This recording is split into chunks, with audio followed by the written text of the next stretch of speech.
Welcome to our daily update of Jewel Athletics. This is the first day of finals week. The students had a dead day yesterday, and now the finals begin over the next 4 days for all students here at William Jewell College.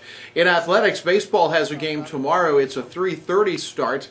By the way, the kids won't be missing any class or any finals for that. It's an additional game really to make up some of the lost games due to the rainouts earlier in the year. We'll have live video tomorrow starting at 3:10, and the game against Southwest Baptist University starts at 3:30, a single 9-inning game.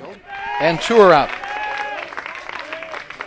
Over the weekend, you read, saw, or heard about Brittany Riley and her 2 gold medals at the Great Lakes Valley Conference Track and Field Meet in Rensselaer, Indiana.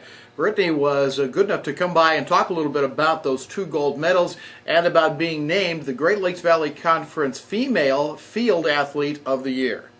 It's kind of a mouthful. Yeah, but still, that's incredible. And how do you feel about that? That is such an awesome feeling.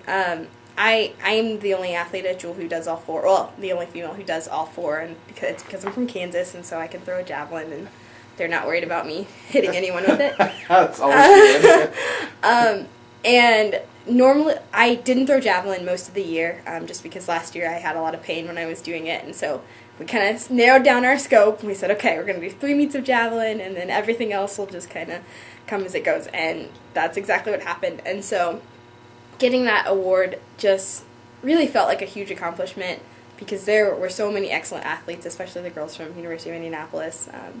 But to be recognized from our little new school, William Jewell, really meant a lot. How did you find out about it? Actually, there's an award ceremony, and so at the award ceremony, of course, they give out the oh, you're the champions, and get a big plaque, and then they announce it in front of all the other teams, and so everyone's sitting there. Yeah. And so I got to hear my name called and hear my teammates cheer for me. It's very exciting. Taylor Gallagher is an assistant football coach with the Cardinals, a 4-year player. He coached the tight ends last year and is working with the wide receivers this year. He sat down with us and talked a little bit about his transition to the coaching ranks after being a player for the Cardinals. Those guys go to pad up on Saturday afternoons, and Sean heaves one down the field. Do you ever kind of flash back to, boy, I wish I was out there trying to catch that? Every game. Every game last year I was wishing that I was out there. There's not a lot of things in life that you can compare to having, a cold sweat on a warm Saturday afternoon in the fall, and it's not a lot like it. Tell me a little bit about your boss, Jared Cruzy, a little bit, because he comes in here as a young coach, yet seems extremely organized. One of the things I was telling somebody the other day that impresses me is his ability to delegate, like you doing the football camp. What's he like to work for? It's great. He's so intelligent that, there's not a lot of things he doesn't think of.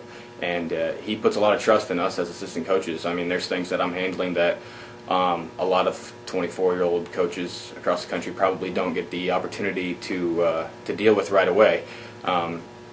He's there for support and to help point us in the right direction whenever we need it, it's very comfortable to be able to go to my boss and say, how do I do this better, and get a good answer out of him. And that'll do it for Lunch with the Cardinals for May 7th, 2012. Our show brought to you by Hillcrest Thrift Store in Liberty. We'll be back tomorrow with more Lunch with the Cardinals.